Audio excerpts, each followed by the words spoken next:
it was a big task to take on. I knew it would be the whole school. I knew that maybe they wouldn't even participate. Maybe they would think it was, it's music class and they're elementary kids, and maybe they wouldn't think anything of it. And also, every time I wrote a song, I never really knew where it came from. I kind of always had this feeling like it came through me rather than from me, like it was. And sometimes the song doesn't come out. Like you can't force the muse to cooperate. Exactly. Sometimes it just doesn't happen. Sometimes there's a lot of blank pages. From NCPR, welcome to Northwards. People, ideas, and conversations from and about Northern New York, Vermont, and beyond. I'm Mitch Teich.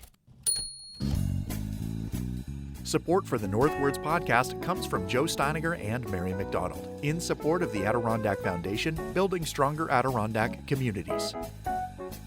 It is August, and I am about to sneak away for a long weekend, but before I head down Interstate 81, I wanted to revisit one of the earlier episodes of Northwards that we dropped when this show launched back before we put the shovels away for the year. While folks are still getting sick from COVID, the time when our lives were turned upside down is mostly in our rearview mirrors. When I think about that era, I think about the eerie quiet of our neighborhood in those early lockdown days, directional arrows in the grocery stores when we could venture out, the sound of ambulances arriving at the hospital down the street. And, if the lockdown was still going on, I would be recording this show in the walk-in closet of my bedroom. For hundreds of kids who were in elementary school in Ogdensburg, their memories include the really special story of writing a song with their music teacher, a woman who, in fact, was pressed into service as a teacher when the pandemic hit. Her name is Carrie Woodcock, and she came by the studio this spring and led us through the unlikely story that led to her turn as a music teacher. So in my mid-30s, I kind of uprooted my life and had a career change. I started my own business, and I started to embrace writing. I started to embrace being a musician. And it took me the better part of 10 years before I started to feel like I was gaining some traction. And then 2020 hit, March hit, and the world shut down. And there were no more book signings, and there were no more performances, and there were no more lessons with kids.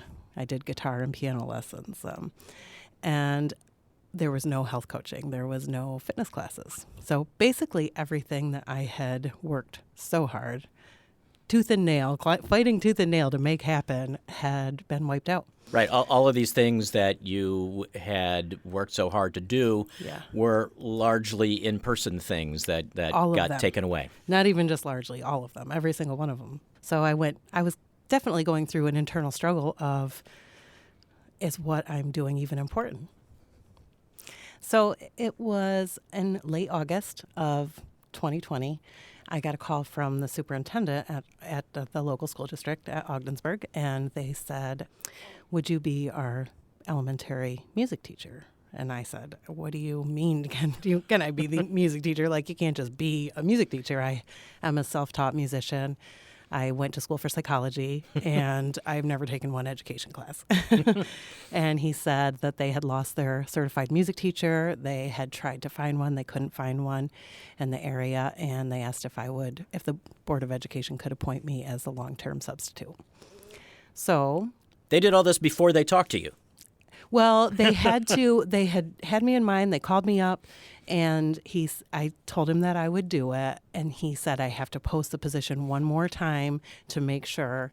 So he went ahead and did that, and then I started on the following Tuesday, 5 days later. What did you say when he called you and asked if you would do this? First of all, I was just surprised. I was like, you can't just be a teacher. I have no idea anything about what a curriculum is it was pre-K through 6th grade, and I also did all the BOCES classes. So I had no idea what they were even learning at that point. And I knew that you couldn't sing, you couldn't play instruments.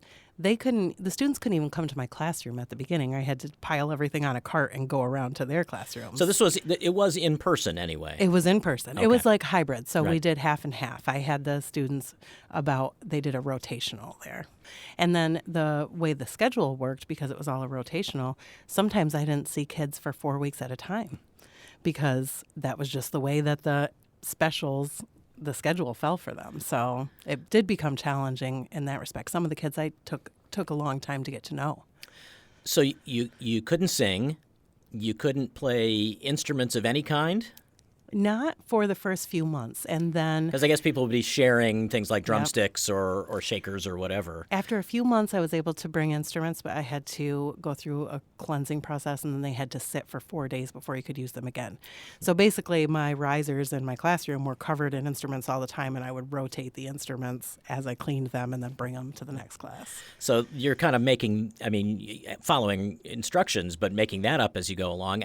So what did you arrive at least initially, for what you were going to do with these kids? Honestly, initially, I had a lot of moments of panic in the middle of the night, thinking, oh my God, do I have enough material for these kids? Because it's really easy to lose control of 30 kids if you don't have something to keep their attention.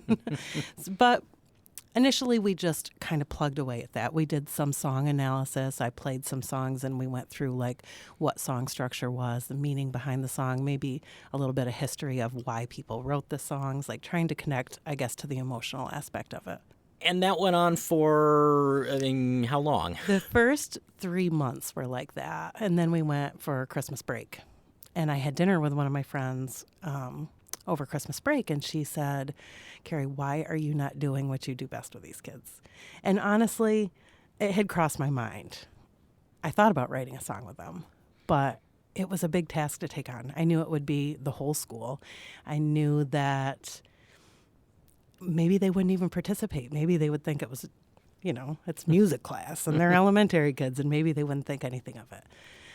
And also, every time I wrote a song, I never really knew where it came from. I kind of always had this feeling like it came through me rather than from me. Like it was, and sometimes a song doesn't come out. Like you can't force the muse to cooperate. Exactly. Sometimes it just doesn't happen. Sometimes there's a lot of blank pages. So I just never know with that. And usually when I'm done, I'm like, I don't know where that came from or how it happened or how I ever pulled it together.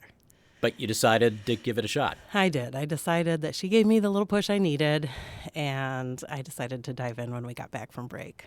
So when we got back, we started initially like the next month, every single one of my classes we brainstormed, and I started asking them about what they were going through. And I started, their initial first response was funny. They said, well, we can't write a song. I was like, well, why can't we write a song? I was like, we can write a song. And they were like, well, we can't put a song out because of copyright issues. And I said, yeah, but copyright protects the artist. And I know you watch a lot of videos on YouTube and everything else, but this time you're the artist. So we're going to learn about the kids are worried about copyright. I know. They're worried about copyright infringement because they didn't think they could do it. I was like, well, you can when you're the artist.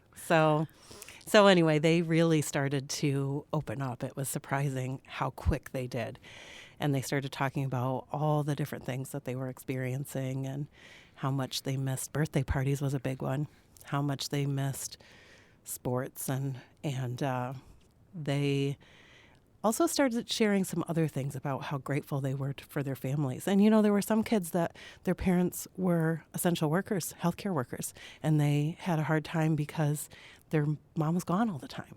So there was a lot of ups and downs. There were good things and bad things. They talked about online learning. They talked about the good thing about being able to sleep in or go to class in your pajamas, or the bad part about it, and that it was once you got lost, it was really hard for them to figure out what was going on, and they didn't have as much for resources as they normally were used to. You went to school for psychology. It sounds like a little of that was coming through in the songwriting process. We did a lot of discussions about that, and there's one part in the song where we specifically talk about overcoming obstacles and how challenges make us stronger.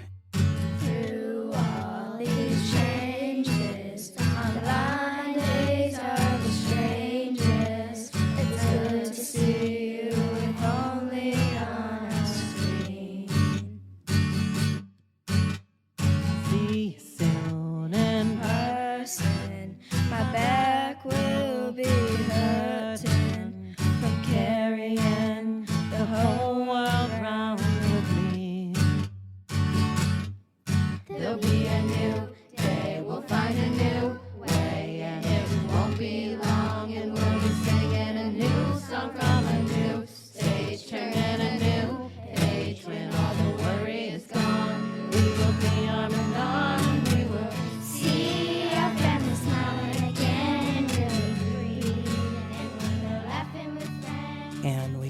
perseverance, and we talked about the ability to adapt, and they shared some really amazing things for little kids. I was moved by it. I really was. And this was going on at every grade level. Every grade level, right down to the little ones. You know, I mean, you word it a little bit differently, but you can still talk about that stuff with them. And I think that, you know, maybe one of my biggest purposes for being there was maybe because of those conversations. So you're writing the song, and it sounds like largely what you were doing with the kids was working on the lyrics? Yes. So with them, I took all of the ideas, and we then took those ideas and we put them into a theme. And I told, we talked about song structure again and what the verses of a song accomplish and what the chorus and the main idea of a song is. And then we talked about what a bridge does. And then we decided what story we wanted to tell. And we worked through the progression of that story. And you're writing the music at this point? I did. So after I took all of their ideas, and we had like a concept, almost like an essay form for the song, and then I took their ideas and then went a little bit further and set it to some music. Actually, I remember when the lyrics first started coming, because that's the most challenging part. It's just getting started, right? And that's the part that I'm always the most scared of. So I have all these ideas that the kids have, and how am I going to transform them into a song that they're going to like? And I remember the words that first came through. And it was just driving one day, and I pulled over and I put it in the notes of my phone so that I didn't forget it. So the whole process took the second semester? Yeah, it really took the rest of that school year, because I brought the music back in. We started learning it. And then we couldn't sing in group settings, so I brought in all my audio recording equipment and I captured them individually and then merged all their voices together. I probably had about 250 students that actually participated, because I didn't make anybody participate. 250 students participated in this. Yeah, it was amazing, actually. And the other music teachers were like, how are you getting them to engage? And I said, well, I'm giving them a voice. They're taking ownership of this. Like, this is their story, and they love it. You know, they love it. I could hear it like ringing through the halls, and they would sing it all the time. I still have kids come up to me now. I was going to ask that question. So, but before we get to that, when was the song done, and how did it make its debut? So we were. It was about April, May, somewhere in there when we finished it. So I had recorded them all singing individually. I also videoed them. And so I showed them, taught them audio engineering, and then taught them some video engineering. And I even had one kid, a sixth grader, that did a drum track from home and sent that in. And then I put his drum track to the audio track. I sent the audio to him. He put on his headphones, played the drum, and then sent it back to me. This is how so many bands around the world were working in that time. Gosh, definitely. So we put together a video. We actually submitted it to a songwriting competition in Nashville. And we didn't win the songwriting competition, but they learned a lot more. And was this the end of your teaching career? So we finished off that year, and they still hadn't found another music teacher. I went in the following fall, and things had started to get back to normal. They were not doing the rotating classes anymore, so we were at full capacity. And there were a lot of new struggles coming back into school. And I think there were a lot of people that were used to the online learning, a lot of kids that had never been in school, right? Some of them had been in online for 2 years, and they were little. They just had no idea. So it was definitely a struggle to get back up and going, especially for me, because I didn't have as things started to resume to normal, I didn't really know what normal was. Like, I didn't know the curriculum. I didn't really know what they were supposed to be learning. And I just didn't have the background to really be doing that. You know, I'm a great outside the box thinker. I'm a problem solver, and I can usually figure things out, and I like being creative. But when it came to a real structured classroom, I have to tell you that few months that I did in the fall was a struggle for me, when there was double the kids and they were all struggling too, with maybe not enough one-on-one aids in some classrooms, and it was rough. And I loved every minute of it. But there were a lot of challenging moments in that fall when I thought, I don't think I have the resources to really do the job. I don't know that I have what the kids really need now. And we're still wearing masks. You had a ton of quarantines. They had to be, and I'm also in a classroom that has risers where they have an X that they have to sit on. And, to have 35-year-olds stay on an X for 40 minutes is next to impossible. Like that alone can take up your whole classroom time. It's not an easy task. So in the end, you taught for a year and a half. A year and a half, yeah. And in the end, I feel like that song that we did really helped unite all of the kids at a time when everything was uncertain, and it was something that nobody really knew how to deal with. We were all getting through it the best that we could. But I think that song really, really helped them express what they were going through, and it allowed them to learn what artistic expression really was and how it could benefit. And not only unite them, but they could get out their own feelings. There was just a lot of different things that they benefited as a result of that. Well, and you think about it, and we all kind of file away the memories from that time. Mm-hmm. And so for some 250 kids who grew up in Ogdensburg 15 or 20 years from now, this may well be one of the memories that carries with them about when they're telling their own kids about the pandemic. It's true. And, I went into that job completely uncertain about the path that my life had taken, and one that I felt I was really following my true calling and my passion. And I questioned it, and I thought, man, it was so hard to get it up and going, and I just don't know if I've lost momentum and if I have enough energy to do it again. And I came very close to closing my business and just throwing in the towel. But I think that what that song did for me was something even greater, because it reaffirmed my belief in how important artistic expression is, and why I do what I do, and why I'd been fighting for so long to follow that path and to give them a voice and to find my own voice.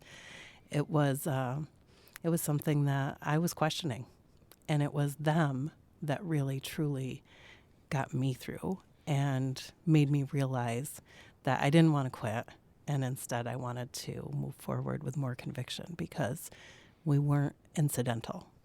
Music is important, and it connects us all. And sometimes, even if we're not an essential worker, there are reasons for that. Did the school district say thanks at the end of all of this? They did. And they actually found another certified music teacher, and she worked with me from October through December. I stayed through their Christmas concert, because that year they got to do the Christmas concert. And it went really, really beautifully. And I was able to play the guitar while she played the piano, so they had a little bit more instrumental accompaniment for their concert. It went really beautifully. Carrie Woodcock, thank you so much for sharing this story with us. It's I think a story that people probably haven't heard, and so I'm glad you would share it with all of us. Thanks for having me. It's definitely a story that is super special to me. Carrie Woodcock is a writer, mom, musician, health coach, and for 18 months during the pandemic was an elementary school music teacher in Ogdensburg. She and 250 students wrote and performed a moving original song called Get Through. If you can get through the credits, you will hear it in just a few minutes here on Northwards. Thanks so much for listening to this episode of Northwards. I'm Mitch Tyke. I hope you enjoyed our interview, and you can catch new content every Friday right here or wherever you get your podcasts. Find out more about Northwards and NCPR on our mobile app or at our website, ncpr.org. And while you're there, make a donation to support everything you hear on North Country Public Radio. Northwards is an NCPR podcast production. The show is written, edited, and produced by Mitch Tyke with digital production supervision by me, Ethan Shanty. Caitlin Kelly handles our social media, Bill Hanel is our digital director, and Doyle Dean is our production manager. Music is by the Wickmore Jazz Trio of Plattsburgh. To support this show and find more podcasts, visit ncpr.org. This is NCPR, North Country Public Radio. Now listen to Get Through by Carrie Woodcock and her students. This is NCPR.